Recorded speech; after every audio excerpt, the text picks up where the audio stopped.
Assalamualaikum dear students, hope you are all fine. Welcome to the practical course of Biomedical Instrumentation 2. Here's your lab instructor Nashita Alvaz.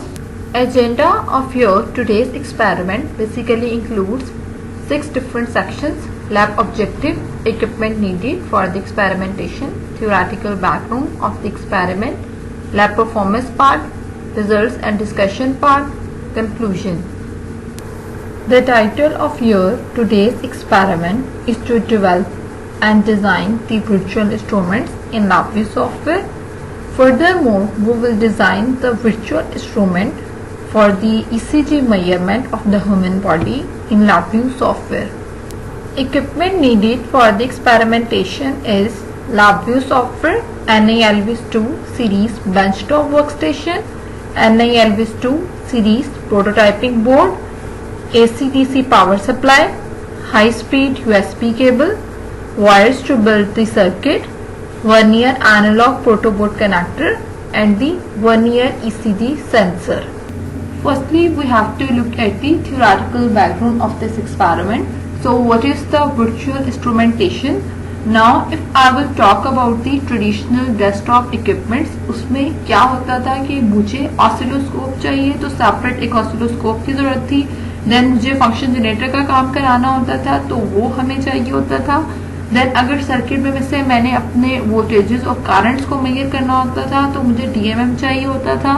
तो इन सारी चीजों को separately मुझे इनकी need होती थी, जिसकी वजह से मेरी कॉस्ट जो है वो बहुत ज्यादा इंक्रीज हो जाती थी।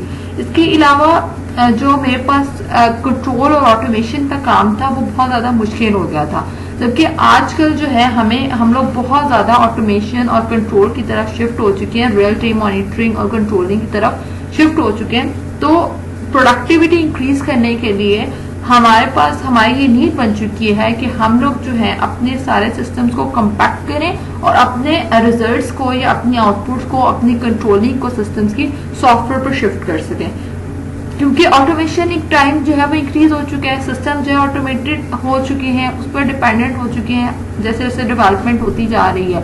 तो वर्चुअल इंस्ट्रूमेंटेशन जो है वो बेसिकली कंसिस्ट होता है एक इंडस्ट्री स्टैंडर्ड कंप्यूटर पे और वर्क स्टेशन पर, जो कि जिसमें एक एप्लीकेशन सॉफ्टवेयर होता है और कॉस्ट इफेक्टिव हार्डवेयर होता है, प्लग इन बोर्ड्स होते हैं जो कि ट्रेडिशनली जितने भी इंस्ट्रूमेंट्स हैं उनको रिप्लेस करते हैं और टुगेदर करके अपने आप को सारे एप्लीकेशन सॉफ्टवेयर्स को और हार्डवेयर को कंबाइन करके फंक्शन परफॉर्म करते हैं। मीन्स हमारे पास जो है, अगर मैं बात करती हूँ नेशनल इंस्ट्रूमेंट कंपनी की, तो उनका एक बोर्ड अवेलेबल है NALVIS।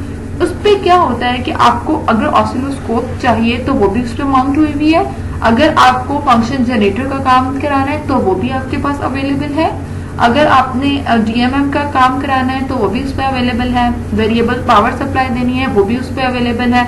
मीन्स सारे फंक्शन जो है वो एक ही प्लग इन बोर्ड पर अवेलेबल है और आपको जस्ट एक ड्राइवर बेस्ड सॉफ्टवेयर जो है वो अपने पीसी पर इंस्टॉल करना होता है उस सारी प्रोग्रामिंग के लिए जो आपने, जिसके थ्रू अपने सिस्टम को कंट्रोल करना है। सिस्टम को अटैच करोगे अपने NALVIS बोर्ड से और NALVIS बोर्ड को अपनी इंटरफेसिंग वायर के थ्रू अपने पीसी पर अटैच कर दोगे और वो सारी कंट्रोलिंग परफॉर्म कर सकते हो जो आपने डिफरेंट टाइप के ट्रेडिशनल इंस्ट्रूमेंट्स को लेते हुए परफॉर्म करी थी, जस्ट आपके 3 इंस्ट्रूमेंट्स के थ्रू, एक आपका सिस्टम, एक आपका NALVIS बोर्ड और एक आपका पीसी। तो कॉस्ट रिड्यूस हो रही है, इसके अलावा जो है आपके पास साइज कम्पैक्ट हो रहा है, बहुत सारे बेनिफिट्स हैं। तो विद रिस्पेक्ट टू आप लोग जो हो एक ऐसे इंस्ट्रूमेंट पे शिफ्ट हो रहे हो जहां पर आप लोगों का एक वर्क स्टेशन और कंप्यूटर था जिसमें आपका सॉफ्टवेयर इंस्टॉल हुआ है और इसके अलावा आप लोगों का एक हार्डवेयर है जो बहुत कॉस्ट इफेक्टिव है, उस पर सारे ट्रेडिशनल इंस्ट्रूमेंट जो है माउंट हुए हुए हैं। आपने जस्ट उस हार्डवेयर को अपने पीसी से अटैच करना है, पीसी में सॉफ्टवेयर को इंस्टॉल करना है और आप लोग जो हो वो सारे फंक्शंस परफॉर्म कर सकते हो जो आप ट्रेडिशनल इंस्ट्रूमेंट से परफॉर्म करना चाहते हो। अब अगर हमने LabVIEW की विंडो पर वर्चुअल इंस्ट्रूमेंट डिजाइन करना है तो सबसे इम्पोर्टेंट बात जो है वो ये है कि LabVIEW की विंडो पे जो भी प्रोग्राम बनाओगे उसको वर्चुअल इंस्ट्रूमेंट कहा जाता है। क्यों वर्चुअल इंस्ट्रूमेंट कहा जाता है? क्योंकि आप लोग जितने भी आइकन्स पिक कर रहे होते हो और ड्रॉप कर रहे होते हो LabVIEW की विंडो पर, उनकी रियल लाइफ से रिजेम्बलेंस बहुत ज्यादा है, जिसकी बेसिस पर आप लोग जो हो LabVIEW के प्रोग्राम को वर्चुअल इंस्ट्रूमेंट कहते हो। ठीक है, इसके अलावा LabVIEW में ये एबिलिटी है कि इसमें ग्राफिकल प्रोग्रामिंग लैंग्वेज होती है। मींस अगर थर्मोमीटर पिक करना है तो वैसे ही प्लेस करोगे, पिक करके थर्मोमीटर जैसे असल में नजर आता है वैसे ही LabVIEW के विंडो पर अवेलेबल है। मींस ग्राफिकल लैंग्वेज है, थर्मोमीटर जैसा है, उस आइकन को पिक करके ड्रॉप कर दोगे, कोई कोडिंग करने की जरूरत नहीं है, कोई ग्राफ बनाने के लिए कोई कोडिंग करने की जरूरत नहीं है। जिस आइकन को पिक किया और प्लेस कर दिया, इस एबिलिटी को वर्चुअल इंस्ट्रूमेंट कहते हो। अब आप लोगों ने डिजाइनिंग करनी है, वर्चुअल इंस्ट्रूमेंट डिजाइन करना है LabVIEW के प्रोग्राम पर, तो सबसे इंपॉर्टेंट चीज आपको क्या माइंड में रखनी पड़ेगी? सबसे इंपॉर्टेंट चीज आपको ये माइंड में रखनी पड़ेगी कि LabVIEW की कितनी विंडोज होती हैं। तो LabVIEW की 2 विंडोज होती हैं, एक होता है फ्रंट पैनल और दूसरी विंडो होती है ब्लॉक डायग्राम।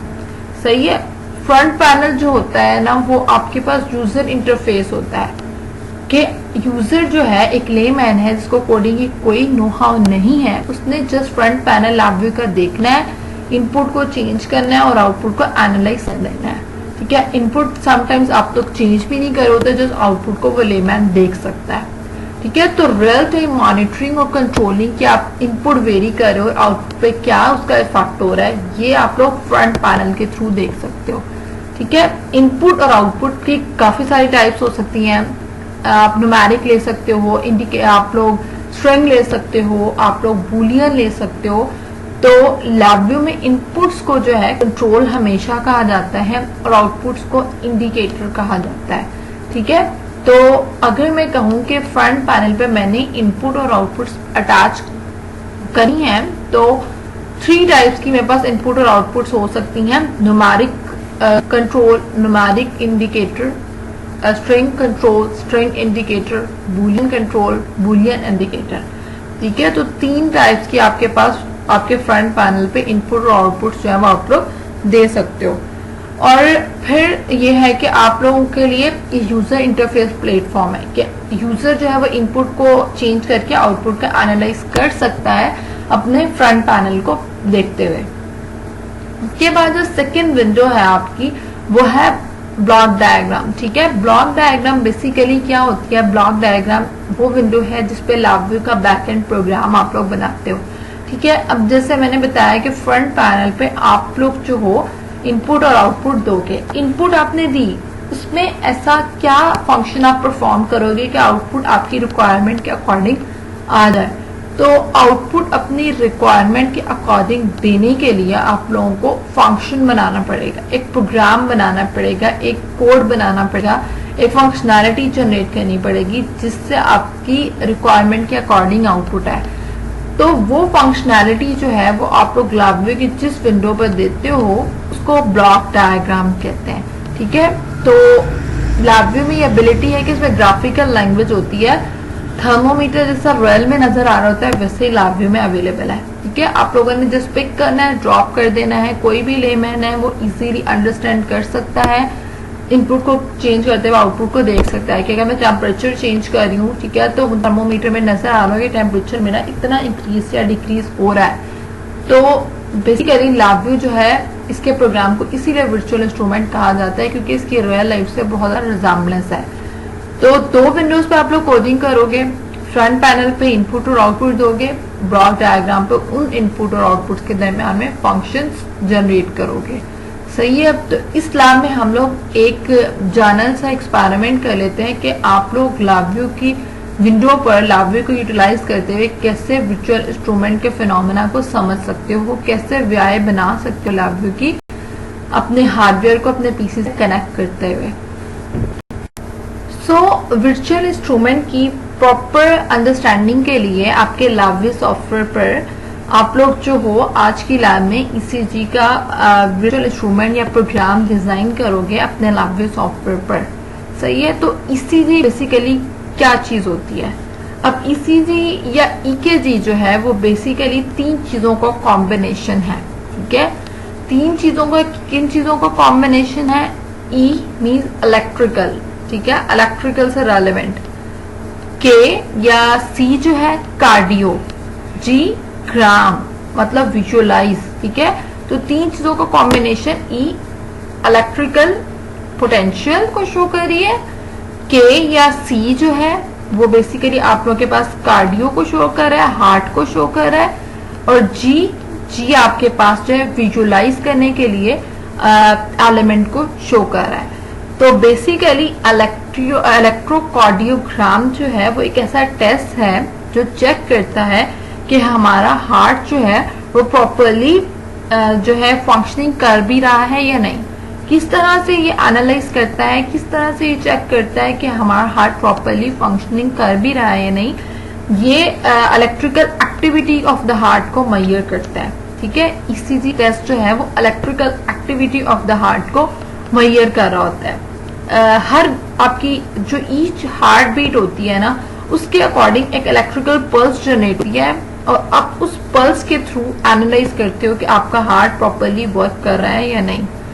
तो ये जो इलेक्ट्रिकल पल्स जनरेट होती है, इम्पल्स जनरेट होती है, वेव जनरेट होती है, ये मसल्स को जो है किस वजह से जनरेट हो रही होती है कि मसल्स जो है वो स्क्वीज हो रहे होते हैं, पंप जो है हो रहा होता है आपका ब्लड हार्ट से, ठीक है। जैसे जैसे आप लोगों के मसल्स जो है वो स्क्वीज होते हैं तो हार्ट जो है वो ब्लड सप्लाई कर रहा होता है आपके प्रॉपर पूरी बॉडी के अंदर, ठीक है।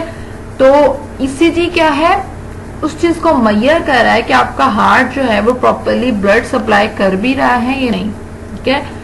आपकी जो हार्ट की एक्टिविटी है उसका काम क्या है कि उसने ऑक्सीजनेटेड ब्लड और डीऑक्सीजनेटेड ब्लड को का प्रॉपर फंक्शन फॉर्म करना है। डीऑक्सीजनेटेड ब्लड में से कार्बन डाइऑक्साइड गैस को रिमूव करके प्रॉपर ऑक्सीजन पे बेस्ड ब्लड जो है वो दोबारा से आपके ह्यूमन बॉडी के अंदर सर्कुलेट करवाना है। तो ईसीजी जो टेस्ट है वो ये मेजर कर रहा होता है कि आपका जो हार्ट है वो ये प्रॉपर फंक्शन परफॉर्म कर भी रहा है या नहीं। सो ECG measures and records the electrical activity that passes through the heart। आप लोग क्या करोगे कि आप लोगों की जैसे ही हार्ट में ने पंपिंग की, ब्लड को सप्लाई किया, तो एक वेव जनरेट होगी। उसके रिकॉर्ड को, उस वेव को मेजर करने को आप लोग जो हो वो ईसीजी कहते हो, और उससे आपका डॉक्टर जो है वो एनालाइज करता है कि कोई एबनॉर्मेलिटी तो नहीं है, कोई इरेगुलर चीज तो आकर नहीं हो रही। सो ये आपका बेसिक इंट्रोडक्शन है कि ईकेजी या ईसीजी इलेक्ट्रोकार्डियोग्राम जो है वो बेसिकली होती क्या है। हार्ट मसल्स जो होते हैं वो पोलराइज स्टेज पर होते हैं, मतलब नेगेटिव 90 का पोटेंशियल होता है उनके पास जब वो रेस्ट पे होते हैं, ठीक है। जब पंपिंग नहीं हो रही होती, जब वो रेस्ट पर होते हैं तो वो पोलराइज स्टेज पर होते हैं। और उस टाइम पर जो होता है नेट चार्ज डेंसिटी जो आपके मेम्ब्रेन से बाहर होती है, मीन्स आपके हार्ट के जो बाहर होती है, electric charge density of the fluid वो डिफरेंट होती है आपकी इनसाइड फ्लूइड से, ठीक है। तो आयन कंसंट्रेशन भी डिफरेंट होती है आपकी मेम्ब्रेन से जो बाहर होता है जो आपका लिक्विड उसकी, और जो आपके अंदर लिक्विड अवेलेबल होता है उसकी, ठीक है। आयन कंसंट्रेशन डिफरेंट होती है। अंदर जो होते हैं आपके चार्ज मेम्ब्रेन के अंदर, ये हार्ट के अंदर जो चार्जेस होते हैं वो नेगेटिव 90 का पोटेंशियल रख रहे होते हैं, ठीक है, प्रॉपरली नेगेटिव होते हैं, और बाहर जो चार्जेस होते हैं वो प्रॉपरली पॉजिटिव हो रहे होते हैं। तो वो मीन्स पोलराइज स्टेज बन रही होती है, ठीक है। तो क्या होता है कि एट रेस्ट में आप लोगों के पास आप फाइंड आउट कर होते हो मेम्ब्रेन के बाहर एक्सेसिव पॉजिटिव सोडियम आयंस। तो जैसे ही आप लोगों का टिपिकल सेल मेम्ब्रेन जो है वो बेसिकली फ्लो करवाना शुरू कर देती है सोडियम आयंस को, तो नॉर्मली वो फ्लो नहीं करा रही होती, उसको हर्डल प्रोवाइड करी होती है मेम्ब्रेन के आपके सोडियम आयंस जो है वो अंदर आ सके, ठीक है, आपकी मेम्ब्रेन से आपके हार्ट के अंदर आ सके, उसको हर्डल प्रोवाइड की होती है। तो जैसे आपके हार्ट जो है वो स्ट्रेच होता है और मसल्स जो है वो स्ट्रेच होते हैं, तो वो फ्लो बढ़ा देते हैं आपके सोडियम आयंस का मेम्ब्रेन से अंदर। तो मेम्ब्रेन से आप लोगों के सोडियम आयंस जो हैं वो सेल को लीव कर देते हैं और अंदर शिफ्ट हो जाते हैं, जिसकी वजह से डीपोलराइजेशन होती है। तो पोटेंशियल जो होता है सेल के अंदर वो पॉजिटिव हो जाता है with respect to potential outside of the cell membrane, और देन रिटर्न्स बैक हो जाता है -90 मिलीवोल्ट पे, फिर दोबारा पॉजिटिव हो जाता है, फिर दोबारा नेगेटिव हो जाता है। तो ये साइकिल जो है ये चल रहता है। वोल्टेज पल्स जो है वो प्रोड्यूस होती रहती है कि एक टाइम पर सिस्टम पोलराइज हो रहा था, एक टाइम पर सिस्टम डीपोलराइज हो रहा था। तो डीपोलराइजेशन और रीपोलराइजेशन को आपके हाथ की मेजर करने का जो फिनोमेना होता है उसको इलेक्ट्रोकार्डियोग्राम कहते हैं। So as we know that के हार्ट आपके पास 4 पार्ट्स होते हैं, ठीक है, right atrium, left atrium, right ventricular portion and left ventricular. तो ये चारों पार्ट्स जो हैं ये प्रॉपर ऑक्सीजनेटेड ब्लड और डीऑक्सीजनेटेड ब्लड के फ्लो में हेल्प आउट कर रहे होते हैं, ठीक है। तो ईसीजी जो है वो इसी फ्लो के ग्राफ्स का या विजुलाइज करने का नाम है। तो जब भी आप लोग ईसीजी का एक साइकिल आपके पास आता है, ठीक है, तो उसका अगर मैं एनालिसिस करूं तो उसमें 4 पार्ट्स होते हैं। पहला पार्ट जो होता है वो होता है पी, ठीक है, पी वेव होती है। जैसे आप पिक्चर देख सकते हो कि पी वेव आपके पास सबसे पहले आएगी जैसे ईसीजी आप लोग ऑब्जर्व करना स्टार्ट करोगे। उसके बाद जो चीज आएगी वो है QRST की वेव, ठीक है। उसके बाद आपके पास जो वेव आएगी वो है टी वेव, ठीक है। तो क्या होती है पी वेव? सबसे पहले पी वेव की बात कर लेते हैं। पी वेव जो होती है वो एट्रियम डिपोलराइजेशन को शो करती है, सही है। जबकि QRST जो है वो आपके पास वेंट्रिकुलर डिपोलराइजेशन को शो कर रही होती है। उसके बाद आपके पास आ जाता है ST वेव फॉर्म। तो ST वेव फॉर्म जो है वो बेसिकली पीरियड शो कर रही होती है आपके क्या कहते हैं एट्रियम डिपोलराइजेशन का और वेंट्रिकुलर डिपोलराइजेशन का। उसके बाद टी वेव जो है वो बेसिकली उसका पर्पस ये होता है कि हार्ट जो है वो रेस्ट आउट करे और जो प्रिपेयर करे अपने आप को नेक्स्ट साइकिल के लिए। सो ईसीजी को मेजर करने के लिए हम लोग जो है इस लैब में जो सेंसर यूज करेंगे वो है vernier EKG sensor. Vernier EKG sensor measures the electrical signals produced during muscle contraction and it will be used to make standard 3-lead EKG tracings or surface EMG recordings। 3 electrodes होंगे इस EKG sensor के, उसको आप लोग 2 को एक अपने arm पे टच करोगे और एक को एक आर्म पे टच करोगे, ठीक है। आप लोग क्या करोगे कि ब्लैक पोर्शन जो है वो आपके पास रेफरेंस शो कर रहा होगा। इसके अलावा एक ग्रीन पेन होगी, मींस ग्रीन इलेक्ट्रोड होगा, एक रेड इलेक्ट्रोड होगा, ठीक है। पॉजिटिव टर्मिनल मींस वेव का पॉजिटिव टर्मिनल, नेगेटिव टर्मिनल जो आप लोग अटैच करोगे वो वेव का नेगेटिव टर्मिनल, और एक रेफरेंस पॉइंट होगा, ठीक है। तो EKG सेंसर यूज करो इस लैब में अपनी ECG को मेजर करने के लिए।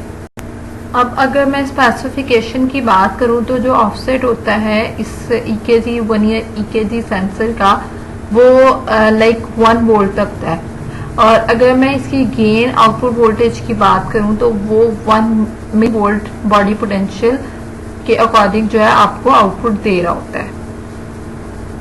सेकेंड एलिमेंट जो हम लोग इस लैब में यूज करेंगे वो है वर्नियर एनालॉग प्रोटोड कनेक्टर, ठीक है। ये कनेक्टर जो है वो क्यों यूज कर रहे हैं हम लोग, इसे अंदर हम लोग अपना सेंसर इंसर्ट करेंगे क्योंकि सेंसर पर ये मेंशन नहीं है कि कहाँ से हमने उसको इनपुट देनी है, कहाँ से हमने उसकी आउटपुट लेनी है और कहाँ से हमने ग्राउंड जो है वो कनेक्ट करना है NILVs पर। तो सेंसर को प्रॉपर लाइंस प्रोवाइड करने के लिए, प्रॉपर कनेक्शंस प्रोवाइड करने के लिए NILVs बोर्ड से आप लोग जो Vernier analogue prototyping board connector use करते हो जो बेसिकली इजी वायरिंग प्रोवाइड कर रहा होता है आपके एनालॉग सेंसर को कि वो NILVs से कनेक्ट हो सके। सो यहाँ पर आपके पास वर्नियर एनालॉग प्रोटोटाइपिंग बोर्ड के जो है 6 पिन्स होती हैं, जैसे आपके सेंसर की होगी S1 G1 होगी, 5 वोल्ट होगी, ID होगी, V आपके पास क्या रेफरेंस के अकॉर्डिंग आपके पास आ रही होगी कि उसकी रेजिस्टेंस आप किस तरह से वेरी कर सकते हो अपने सेंसर की, वो चीज़ आ रही होगी। आपकी एक इनपुट पे 1 ईयर एनालॉग प्रोटोटाइपिंग बोर्ड के, फिर एक ग्राउंड का ब्लॉक होगा, फिर अगर आपने सेंसर से एक सेकेंड आउटपुट लेनी है तो S1G2 अवेलेबल होगा। तो बेसिकली 6 पिन होगी इस 1 ईयर एनालॉग प्रोटोटाइपिंग बोर्ड की, जिसके अंदर आप लोग अपना सेंसर जो है वो इंसर्ट करोगे ताकि उस एलविस बोर्ड से सही से कनेक्शन हो सके। क्या करोगे आप इस लैब में? अगर मैं lab performance point of view से डिस्कस करूं तो 3 इंपॉर्टेंट आपके पास हार्डवेयर पॉइंट ऑफ व्यू से चीज़ें यूज हो रही होंगी। एक होगा EKG सेंसर, एक होगा 1 year analogue prototyping board connector, और एक होगा आपके पास एलविस बोर्ड। ठीक है, EKG सेंसर की 3 इलेक्ट्रोड्स होंगी, पॉजिटिव, नेगेटिव और रेफरेंस।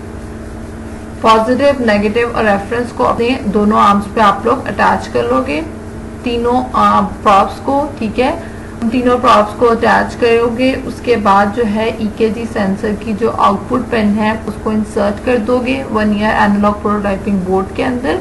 ठीक है, और उस बोर्ड को एलविस से कनेक्ट कर दोगे। उसके बाद एलविस का जो है कनेक्शन आप लोग अपने PC से करोगे और PC पर आप लोग ECG को एनालाइज करोगे लैबव्यू सॉफ्टवेयर के अंदर। अगर मैं बात करती हूँ कि मैंने वर्चुअल इंस्ट्रूमेंट डिज़ाइन करना है ECG के मेजरमेंट का, तो हम लोग अपने लैबव्यू सॉफ्टवेयर की तरफ शिफ्ट हो जाएंगे। ठीक है, लैबव्यू सॉफ्टवेयर की 2 विंडोज होती हैं, ब्लॉक डायग्राम और फ्रंट पैनल। ठीक है, लैबव्यू सॉफ्टवेयर के अगर मैं फ्रंट पैनल की बात करती हूँ तो यहाँ पर जो है एक ग्राफ अवेलेबल है जिसपे आपका इलेक्ट्रिक पोटेंशियल शो होगा। ठीक है, आपके हार्ट का पोटेंशियल वोल्टेज जो है वो यहाँ पर शो हो रहा होगा। फिजिकल चैनल के अंदर आप लोग चैनल दोगे कि किस चैनल के थ्रू आप लोग एलविस को कनेक्ट कर रहे हो, किस चैनल के थ्रू आपने अपना सेंसर उससे कनेक्ट किया हुआ है। ठीक है, उसके बाद लेंथ ऑफ एक्सपेरिमेंट मीन्स अपने ECG का जो एक्सपेरिमेंट है वो कितनी देर में रन करना चाहते हो। ठीक है, सैम्पलिंग रेट डिफाइन करोगे। ये है फ्रंट पैनल। अब फंक्शनैलिटी जनरेट करने के लिए मैं आ जाती हूँ ब्लॉक डायग्राम पे। ठीक है, तो ब्लॉक डायग्राम पर अगर मैं वेरी लेफ्ट हैंड साइड से स्टार्ट करूं तो सबसे पहले फिजिकल चैनल का एक फंक्शन जो है वो अवेलेबल है। ठीक है, वो क्या शो कर रहा है, वो बेसिकली मैंने अपने फ्रंट पैनल पर एक कंट्रोल दिया था, न्यूमेरिक कंट्रोल। तो इसलिए दिया है कि आप अपने सेंसर से डाटा उठा रहे हो इस फिजिकल चैनल के थ्रू, जो वोल्टेज जो सेंसर दे रहा है ना वो इस फिजिकल चैनल पर आ रहा है। तो चैनल की रिप्रेजेंटेशन के लिए आप लोगों ने यहाँ पर न्यूमेरिक कंट्रोल अटैच किया हुआ है। ठीक है, उसके बाद यहाँ पर वही वाला वोल्टेज जो फिजिकल चैनल से आप लोग पिक कर रहे हो वो आ रहा है। ये डैक मैक्स का जो एक आइकन अवेलेबल है ना, ये आपको का वोल्टेज पिक कर रहा है, आपके हार्ट का वोल्टेज पिक कर रहा है इस फिजिकल चैनल से। उसके बाद यहाँ पर जो है क्लॉक पल्स है। अगर मैं ECG मेजर नहीं करी थी एकदम से मैं 0 से 1 पर शिफ्ट हुई एब्रप्टली, तो एब्रप्टली मीन्स क्लॉक प्रोवाइड की, मैंने सिस्टम को स्टार्ट किया कि ECG मेजर करना शुरू करो। तो क्लॉक दोगे कि वो अपना प्रोसेस स्टार्ट करे, तो क्लॉक पल्स जो है वो इस आइकन के थ्रू दे रहे होगे। फिर प्रोसेस स्टार्ट करने के लिए आपने स्टार्ट डैकमैक्स स्टार्ट का आइकन कनेक्ट किया हुआ है। ठीक है, तो ये चीज़ है। उसके बाद यहाँ पर आप लोगों के पास लेंथ ऑफ एक्सपेरिमेंट है। अगर मैं चाहूँ कि मेरा ECG का एक्सपेरिमेंट 20 सेकेंड में रन हो, 30 में हो, 40 में, तो मैं चेंज कर सकती हूँ जब भी मैं अपना एक्सपेरिमेंट दोबारा रन करती हूँ। क्या इसके अलावा यहाँ पर सैम्पलिंग रेट डिफाइन हुआ है कि कितना एनालॉग डाटा मैंने कितने डिजिटल में सैंपल्स जो हैं वो बनाए हैं। ठीक है, यहाँ पर प्रॉपर्टी नोड अटैच हुआ है जो कि आपके पास जो है वो चार्ट हिस्ट्री को डिलीट करने का काम कर रहा होता है, क्लियर करने का काम कर रहा होता है हर रन के बाद। जैसे मैं कहती हूँ कि मैंने 10 सेकंड का अपना एक्सपेरिमेंट रन किया एक अटैम्प्ट में, अगली अटैम्प्ट में मैंने 20 सेकंड के लिए करना है तो एक्स एक्सिस मेरा 20 सेकंड हो जाएगा। पहले वाले 10 सेकंड को रिप्लेस करके 20 सेकंड के अकॉर्डिंग मुझे अपना एक्स एक्सिस का स्केल जो है उसको एडजस्ट करना पड़ेगा। उसके बाद जो है यहाँ पर मेरा प्रोसेसर रीड का ऑप्शन अवेलेबल है। ठीक है, माइक्रो प्रोसेसर रीड का फंक्शन है। मीन्स जो आपने प्रोसेस स्टार्ट किया था, जो डाटा आपके चैनल से आपके पास वोल्टेज की फॉर्म में आया था, उसको प्रोसेसर पे अब आपने रीड करना है, तो ये रीड का फंक्शन अवेलेबल है।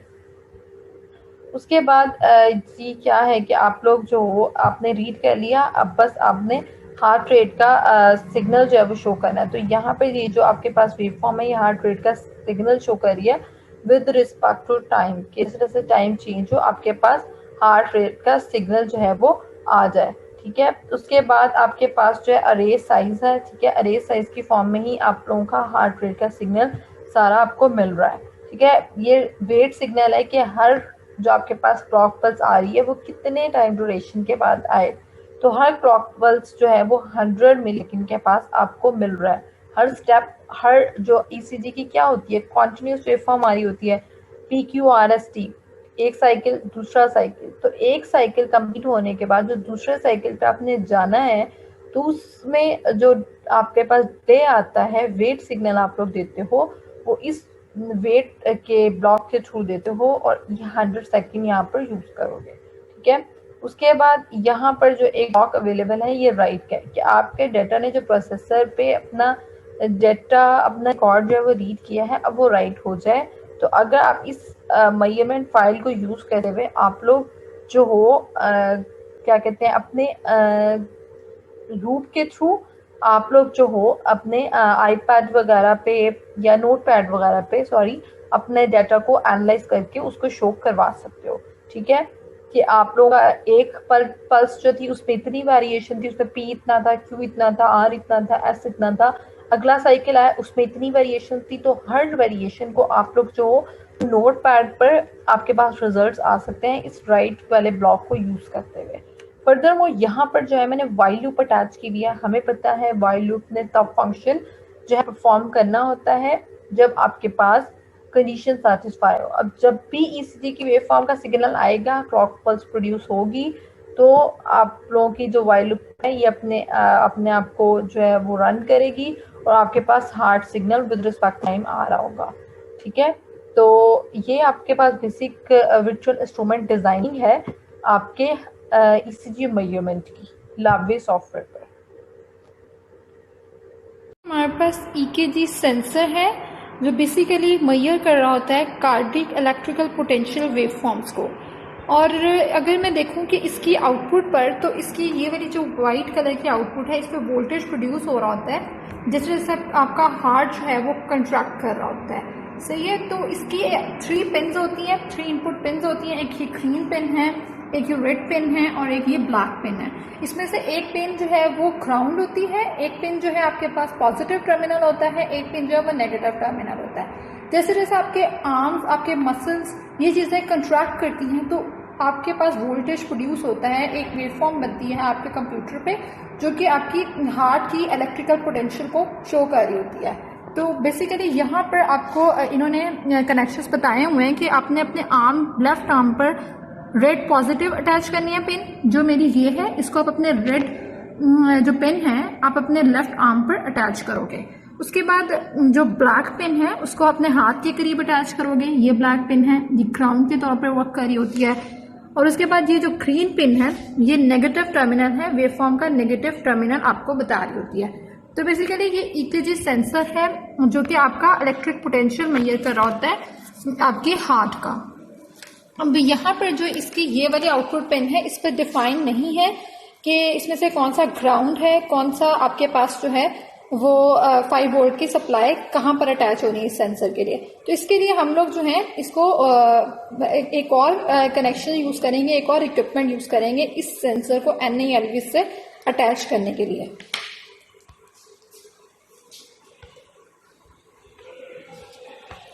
आपके पास जो है वर्नियर एनालॉग प्रोटोबोर्ड कनेक्टर है जो बेसिकली लाइन प्रोवाइड कर रहा होता है आपके ईकेजी सेंसर को कि वो पर्टिकुलरली सही लाइन से आपके NALV बोर्ड पे कनेक्ट हो सके। ठीक है, S1G2 जो है ये सेंसर की सेकेंड आउटपुट है, S1G1 सेंसर की फर्स्ट आउटपुट है को शो कर रहा है।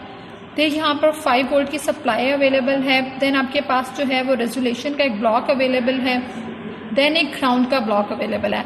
आप इस Vernier analog proto board connector को अपने NALV बोर्ड के प्रोटो बोर्ड पर अटैच करोगे और जी आप अपना सेंसर इसके अंदर डाल के उसको एक प्रॉपर लाइन प्रोवाइड करोगे कि NALV से वो सप्लाई ले सके, ग्राउंड ले सके और आउटपुट जो है वो NALV के थ्रू अपने PC तक शिफ्ट कर सके।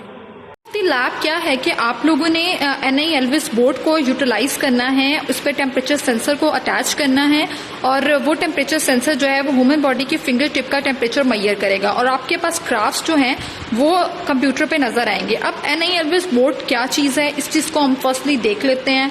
NILVIS बोर्ड आप लोग यहाँ पर ऑब्जर्व कर सकते हैं, ये जो बोर्ड आपको नजर आ रहा है ये आपके पास NILVIS बोर्ड है। सही है, ये नेशनल इंस्ट्रूमेंट एक कंपनी है जिसका एक बोर्ड है, ठीक है। एल्विस की अगर फुल फॉर्म की बात करें तो ये होता है engineering laboratory virtual instrumentation suit, ठीक है। तो क्यों हम लोग इस बोर्ड को यूटिलाइज कर रहे हैं यहाँ पर, क्योंकि ये एक ऐसा बोर्ड है जिसने रिप्लेस कर दिया है सारे डेस्कटॉप इक्विपमेंट्स को, ठीक है। जितने भी पहले हम लोगों को क्या होता था कि फंक्शन जनरेटर चाहिए होता था अपनी जो है एनालॉग इनपुट देने के लिए, इसके अलावा हमें ऑसिलोस्कोप अटैच करना पड़ता था, इसके अलावा हमें मल्टीमीटर चाहिए होता था, बोर्ड एनालाइजर चाहिए होता था, पावर सप्लाई सेपरेटली चाहिए होती थी, तो डिफरेंट इक्विपमेंट्स चाहिए होते थे एक प्रैक्टिकल परफॉर्म करने के लिए। ये एक ऐसा प्रोटोटाइपिंग बोर्ड है जिसके अंदर ऑसिलोस्कोप, बोर्ड एनालाइजर, सारी चीज़ें जो है वो एक ही बोर्ड के अंदर अवेलेबल है।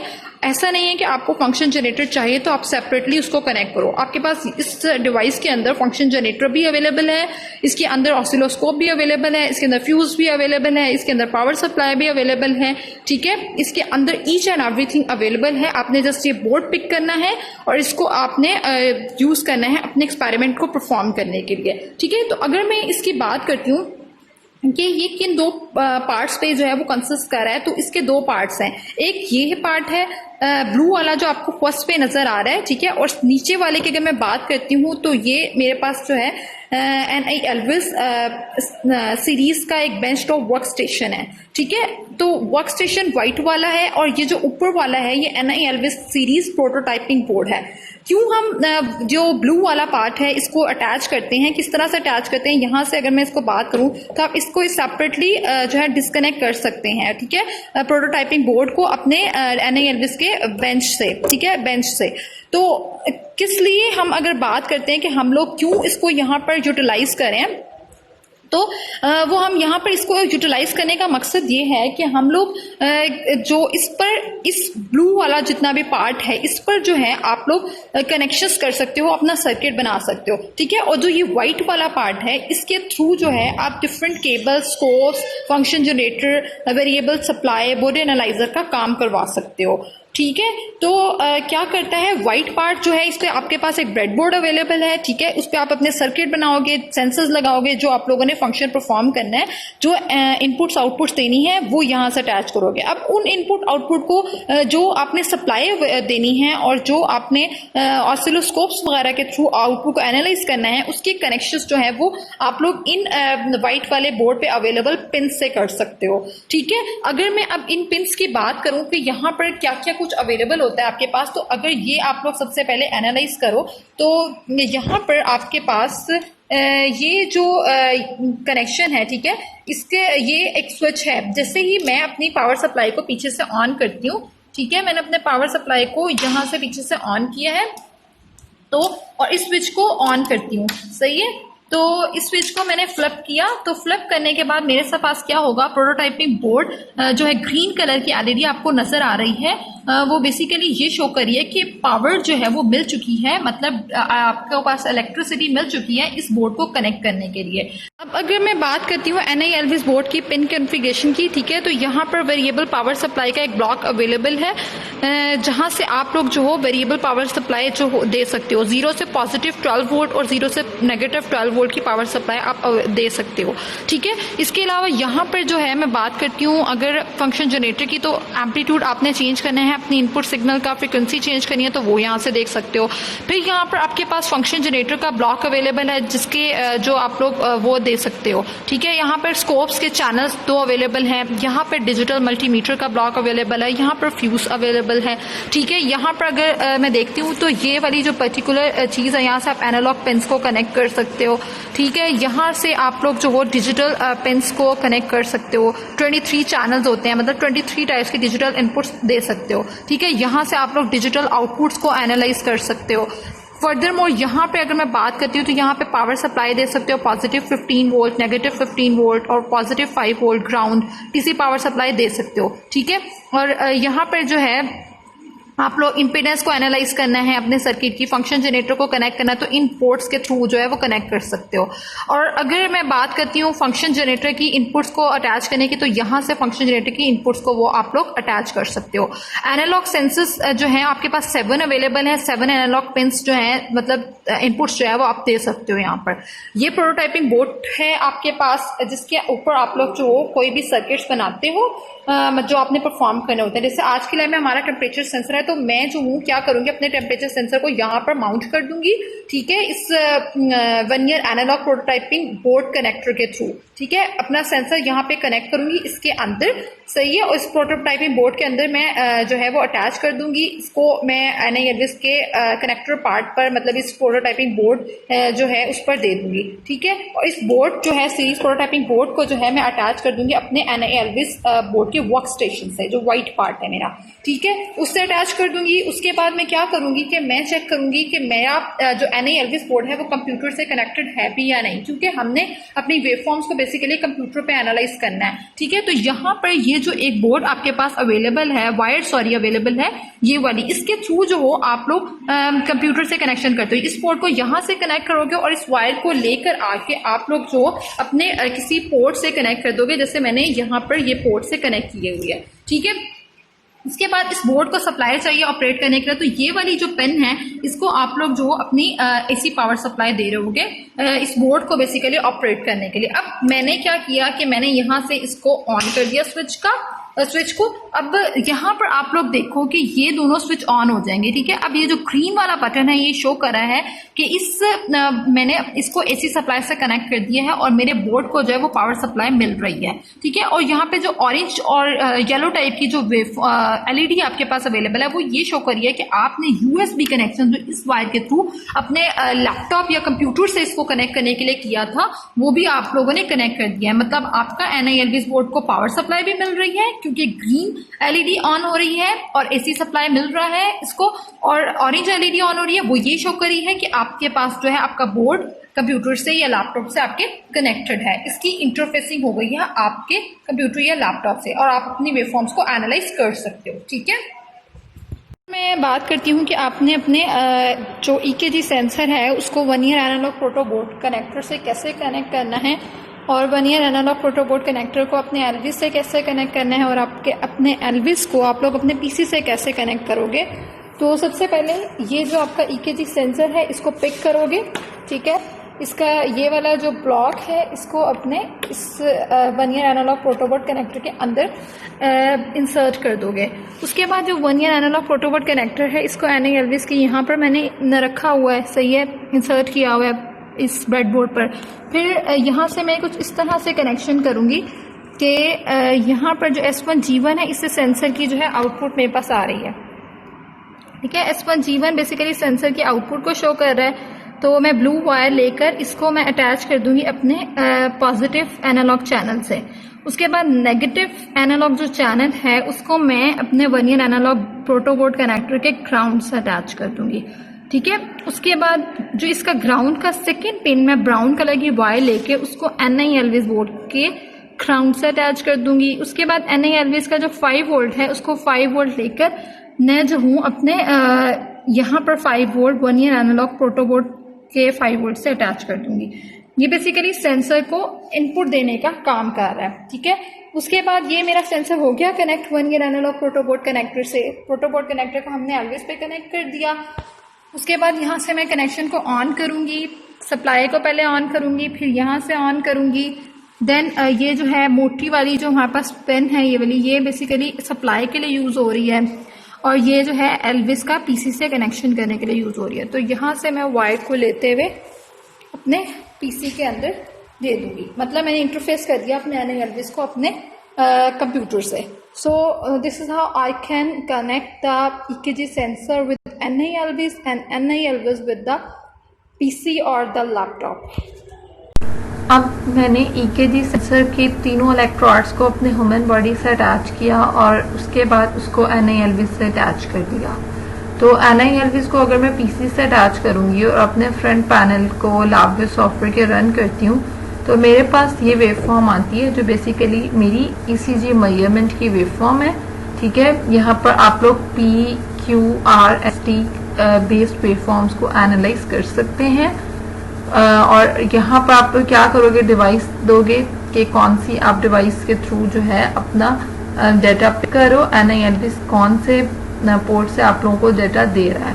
ठीक है, तो यहाँ पर आपके पास ECG की वेवफॉर्म अवेलेबल है, उसको आप एनालाइज करके डिज़ाइन करते हो, आप लोग रिसर्च कर सकते हो, उस पॉइंट ऑफ व्यू पे डायग्नोज कर सकते हो डिजीजेस। अगर किसी भी ह्यूमन बॉडी के हार्ट में कोई इशू है, ठीक है, तो आप लोग इस वेवफॉर्म को देखते हुए उस डिजीज को जो है वो डायग्नोज कर सकते हो। From this experiment we have learned that how we can make or perform design the virtual instrument on LabVIEW software. Furthermore, we have designed the ECG measurement based virtual instrument on LabVIEW software. This is all from my side. You are welcome to ask any question related to this topic. Thank you very much for listening to me. Good luck. Allah Hafiz.